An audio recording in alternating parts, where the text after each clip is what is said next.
existe un mundo mejor. Quédate a disfrutarlo, que juntos somos un montón. Y a este montón que juntos somos, si no estamos juntos ya no somos más este montón, le proponemos a partir de este momento nuestro cotidiano ejercicio de radio. Ustedes saben bien que de lunes a viernes, de 14 a 16, aquí en la M530, Somos Radio, la radio de Madres de Plaza de Mayo, tenemos para proponerles un pacto de imaginaciones. Eve Bonafini decía que si lo pensamos un poco, la radio nos funciona en el teatro de la mente. Es decir, le agregamos sin haberlo previsto, porque así nos funciona el cerebro, a los sonidos que escuchamos, las imágenes posibles, a veces los olores. Y entonces, si estamos dispuestos a afrontar la experiencia, un programa podría convertirse en algo más que un programa, podría semejarse a un viaje. Nosotros pretendemos que podemos. Creemos que tenemos un avión, que es este Mirage, que tiene muchas ganas imaginarias de volar. Y que si nos combinamos, ajustamos nuestros respectivos cinturones en el país del perpetuo ajuste, podemos dar comienzo a una experiencia. No lo hacemos para alejarnos de la realidad, sino para mirarla desde otro punto de vista. Y al respecto, no es nada menor para nosotros el debate sobre qué es la realidad. Y sobre cómo a veces la agenda hegemónica nos impone realidades como únicas, cuando en rigor, así como hay muchos en el mundo y muchas argentinas en la Argentina, hay muchas realidades en la realidad.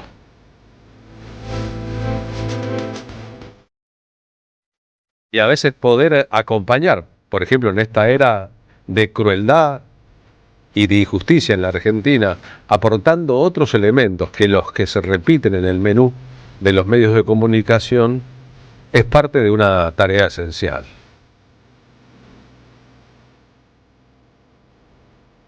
Ustedes saben, al cumplirse hoy el tercer día, hoy es viernes, desde la resolución del martes por la tarde de la Corte Suprema de Justicia, hay un país que está en vilo, es así, la vida política, social y económica de la Argentina gira en torno a la situación de Cristina Fernández de Kirchner. El debate sobre su prisión domiciliaria, el anuncio de una marcha gigantesca cuando el miércoles se presente ante la justicia, la certeza de que tribunales internacionales intervendrán para tratar de evaluar con una justicia que sea justa la no justicia de la decisión de la Corte Suprema en la Argentina, las presiones de los poderes que vehiculizan los medios de comunicación, que quieren a la expresidenta durante 2 periodos, ex vicepresidenta, ex senadora, ex diputada, ex primera dama, humillada, reducida. Y la contracara de esa realidad, no solo no parece nada de eso, sino que tal vez Cristina Fernández de Kirchner tiene hoy una centralidad más central que nunca en la historia de los tiempos en que no gobernó los últimos 10 años.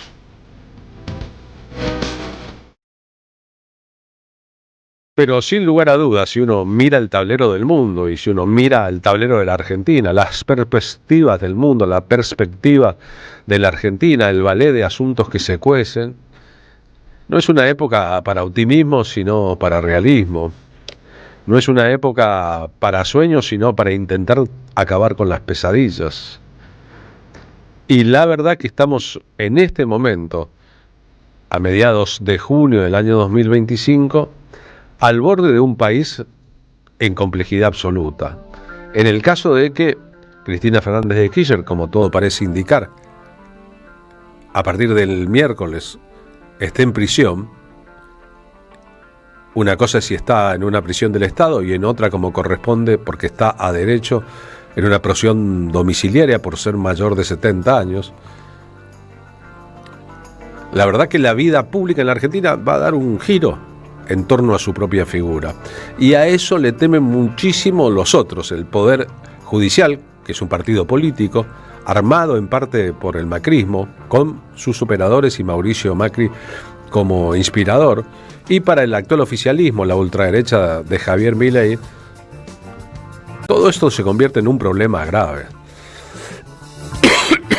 Y puedo toser al aire porque estoy un poco resfriado, pero la verdad del asunto es que la atención del mundo, de Latinoamérica y de la gran mayoría de la sociedad argentina no va a salir de acá por mucho tiempo. Claro que el Estado aprovecha para sus trapisondas mientras tanto, para seguir endeudándose, como lo ha venido haciendo desde que asumió Javier Milei la presidencia de la Nación. Claro que el ballet de los vengativos, de los odiadores, de los crueles, da vueltas, y para eso hay que tener todos los anticuerpos del caso.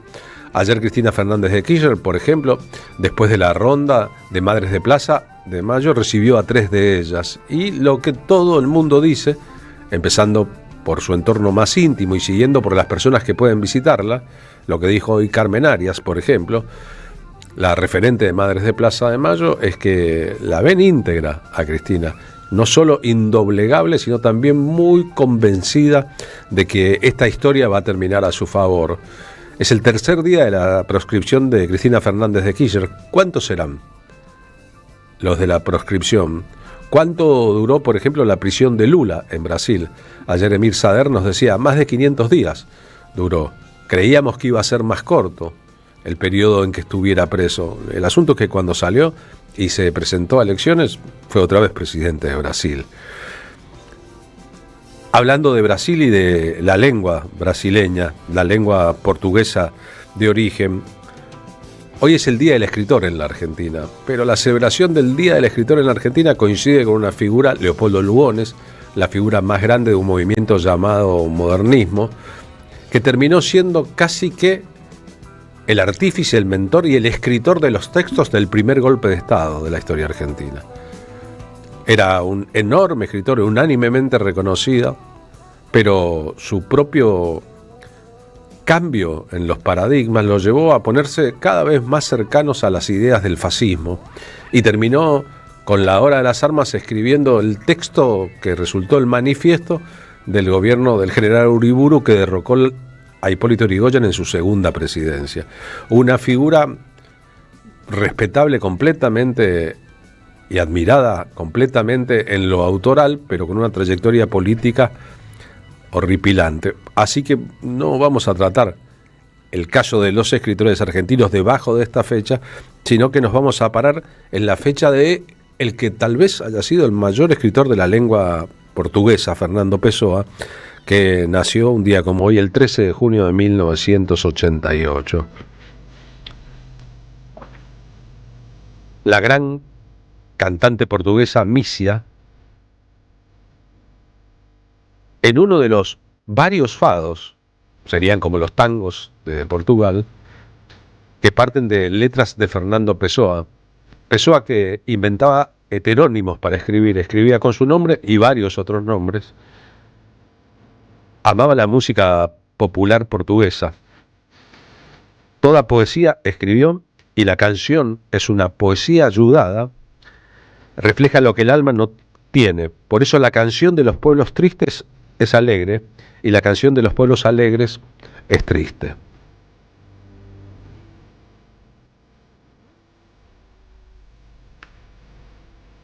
El fado, sin embargo, decía Pessoa, no es alegre ni triste. Es un episodio de intervalo. Lo formuló el alma portuguesa cuando no existía y lo deseaba todo sin tener fuerza para desearlo. El fado es el cansancio del alma fuerte, la mirada de desprecio de Portugal al Dios en que creyó y que luego lo abandonó.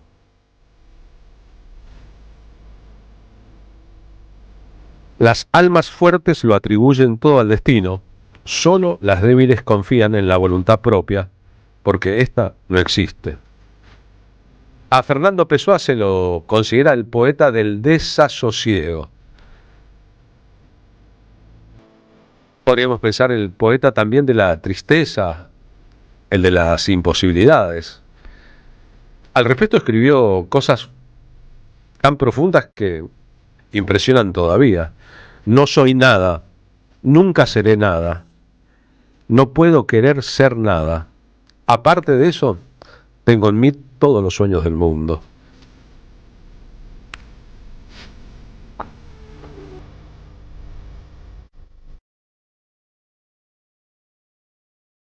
Aunque sería José Saramago el que ganaría el único premio Nobel de la historia de la lengua portuguesa en literatura, es indudable que Fernando Pessoa ejerció una influencia muy vasta, no solo sobre los lusoparlantes, los que hablan portugués, no solo sobre los portugueses y los brasileños, sino también en la lengua castellana. Bueno, suele pasar así con los grandes. La argentina radicada en México, Liliana Felipe, haciendo su versión de Tabaquería de Fernando Pessoa.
Puede ser un pensamiento en parte irónico. No soy nada, pero tengo todos los sueños del mundo. Por ende, soy más que nada. Soy el que sueña.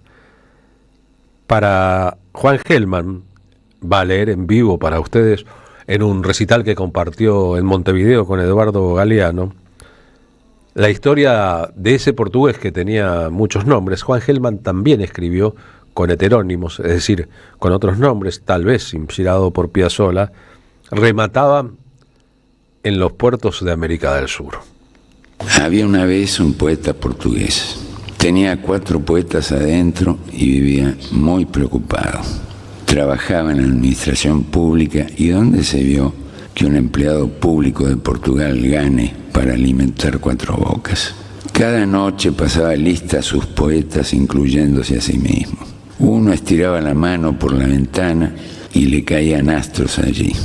Otro escribía cartas al sur. ¿Qué están haciendo el sur?, decía. De mi Uruguay, decía. El otro se convirtió en un barco que amó a los marineros. Esto es bello porque no todos los barcos hacen así. Hay barcos que prefieren mirar por el ojo de buey. Hay barcos que se hunden. Dios camina afligido por el fenómeno ese. Es que no todos los barcos se parecen a los poetas del portugués. Salían del mar y se secaban los huesitos al sol, cantando la canción de tus pechos, amada. Cantaban que tus pechos llegaron una tarde con una escolta de horizontes. Eso cantaban los poetas del portugués para decir que te amo. Antes de separarse, tender la mano al cielo, escribir cartas al Uruguay, que mañana van a llegar. Mañana van a llegar las cartas del portugués y barrerán la tristeza. Mañana va a llegar el barco del portugués al puerto de Montevideo. Siempre supo que entraba a ese puerto y se volvía más hermoso, como los 4 poetas del portugués, cuando se preocupaban todos juntos por el hombre de la tabaquería de enfrente, el animal de sueños del hombre de la tabaquería de enfrente, galopando como don José Gervasio de Artigas por el hambre mundial. El portugués tenía 4 poetas mirando al sur, al norte, al muro, al cielo. Les daba a todos de comer con el sueldo del alma Él se ganaba el sueldo en la administración del país público y también mirando al mar que va de Lisboa al Uruguay. Yo siempre estoy olvidando cosas. Una vez me olvidé un ojo en la mitad de una mujer, otra vez me olvidé una mujer en la mitad del portugués, me olvidé del nombre del poeta portugués. De lo que no me olvido es de su barco navegando hacia el sur, de su manita llena de astros, golpeando contra la furia del mundo con el hombre de enfrente en la mano. Ya vieron que Hellman juega con no nombrarlo a Pessoa, me olvidé el nombre del poeta. Y sin embargo, cualquiera se da cuenta de que de él está hablando.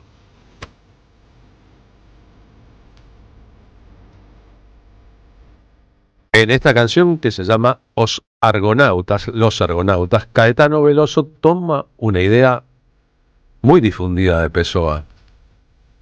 Navegar es preciso, vivir no es preciso. Pessoa decía haber visto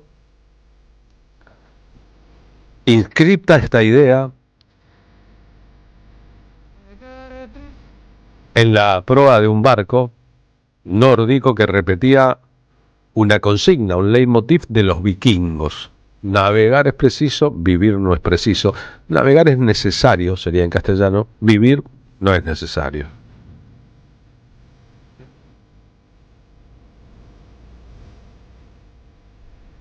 Pessoa vivió apenas 47 años. Además de poeta, trabajó en el periodismo, hizo crítica literaria, escribió obras de teatro, escribió ensayos.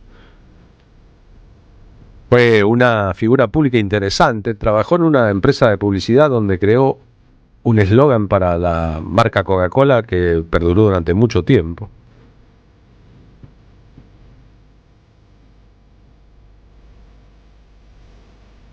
Y publicó poemas con los nombres de Alberto Caeiro, Alexandre Serge, Álvaro de Campos, Bernardo Soares y Ricardo Reis.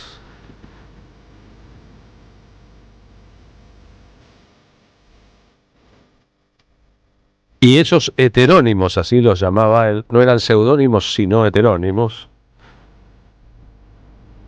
incluían que cada uno tuviera una personalidad distinta, se divertía, se ejercitaba, combatía la tristeza posible o la depresión con ello, quizás todo eso junto.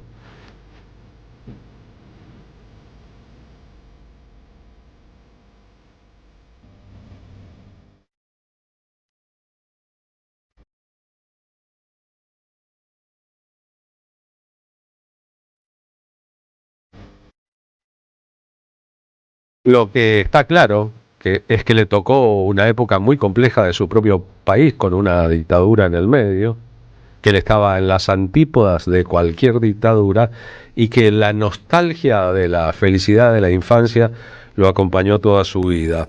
Este poema suyo, dicho en castellano, se llama Cumpleaños. Conta a lenda que dormia uma princesa encantada, a quem só despertaria um infante que viria de além do muro da estrada.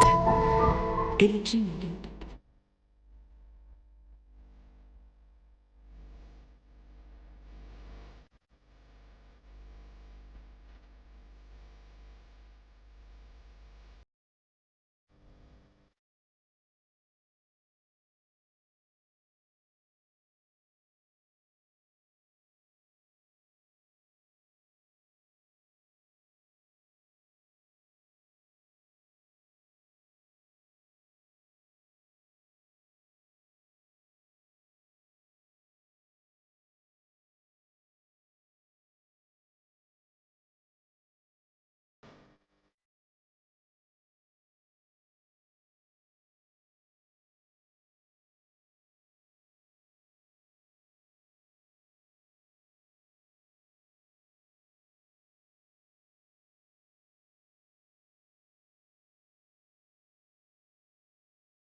Vale la pena subrayar que no llegó a viejo, que murió con apenas 47 años.